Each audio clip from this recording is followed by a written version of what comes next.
President denying that he calls some African nations shithole countries during a meeting with lawmakers about immigration. But two lawmakers who were there confirmed the president said those words. I want to bring in now Joe Madison, the host of the Joe Madison Show on Sirius XM, and syndicated talk radio host John Fredericks, the former co-chair of the Trump campaign in Virginia. So hello to both of you. Thank you for joining us. John, you first. The president is trying to deny that he said these things, but no one in the room is backing up his claim. So who do you believe? Well, first of all, Joe Madison, great to see you. Happy New Year. Look, when the original statement came out, I think reported in the Washington Post, I believe, the White House press office did not deny it. There's a red flag right there. So therefore, because of the non-denial at the time it happened, I have to believe that what he said was either that or something very close to it. Also, that's what Dick Durbin said he said. And that's what Lindsey Graham has reportedly said he said.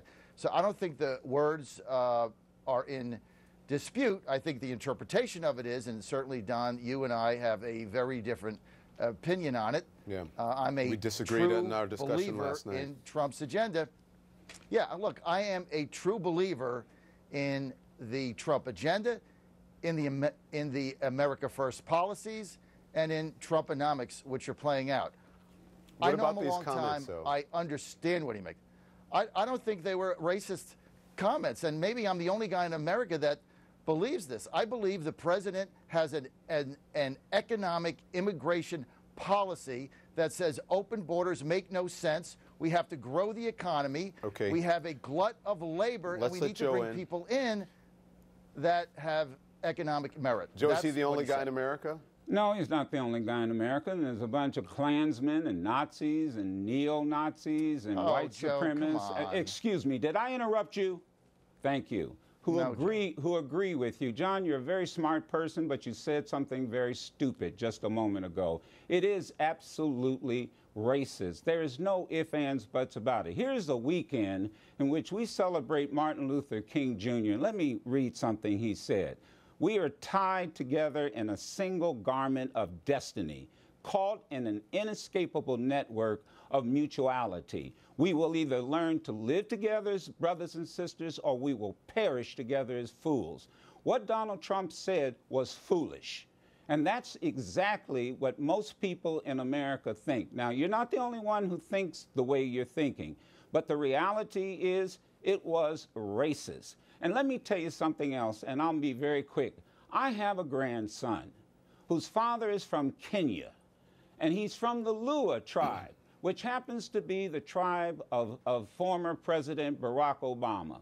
And one of his proudest moments was when Barack Obama said, please tell your grandson we're cousins. And last couple of days, I now have to tell that grandson that, you know what? You did not come from a shithole nation. You came from a nation that the President of the United States ancestors came from. And you are just like him. So it was racist. It will always be racist. And I get sick and matter of fact, I'll say this. I've never met a racist who thinks they're racist. George Wallace didn't think he was racist. David Duke doesn't think he's racist. Most racists don't think they're racist, but guess what? They're racist. I said that today on the Situation Room. They will argue up and down. They can be member of the Ku Klux Klan, and they'll say, I'm not racist. They just think that's the way the world should be. And so, this is not an economic issue. My God, man. Yeah. I mean, this is a matter of people. Most of the folk who come to this country from these so-called shithole countries have more degrees than all three of us sitting on this studio. Yeah. John, listen. Sources are telling CNN that President Trump spent last night phoning allies and friends, asking them how they thought the shithole remark was playing out in the press. One White House official referred to it as a victory lap, and that the president is loving it. What do you think of that? Do you believe that? And do you think that this is the way the president should lead, by making an off-color comment and then politicizing it? Well, if you want the analysis of how this has affected the Trump base, is that what you're asking me? I mean, I didn't talk directly to the president, so I can't confirm what you said. He's taking a victory lap, is what I'm saying.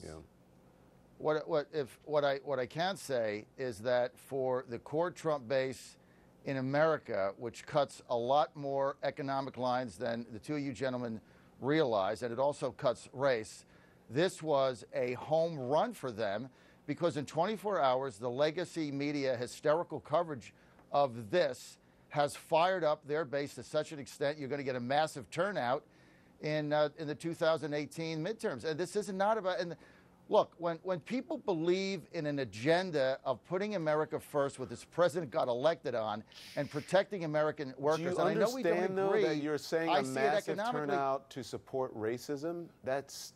It's not supporting racism, Don. It's supporting the economic policies of this president that are bringing jobs, increasing wages. We just got this great news. Nations, Chrysler shithole countries, plant, that's not Michigan. racist. John, let me ask you, have you ever been, let me ask you, John, have you ever been on the continent of Africa? No, I have not, Joe. Have you ever been to Haiti? No, I have not, Joe. Get a passport and travel. Thank you. Okay, well, you know, perhaps I should do that, and not maybe you they're should. not what he's saying. Then maybe what you'll find out is Joe, that, look, the reality is we could not, let me make something very clear to you and the rest of the nation. We could not run this country if it wasn't for that shithole continent, Africa.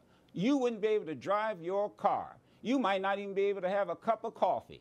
You might not be able to have any of the military wouldn't be able to operate, because most of the minerals and the resources that we need to make this country run happen to come from that continent, Africa. All right, we'll continue the conversation. Thank you. I have to go.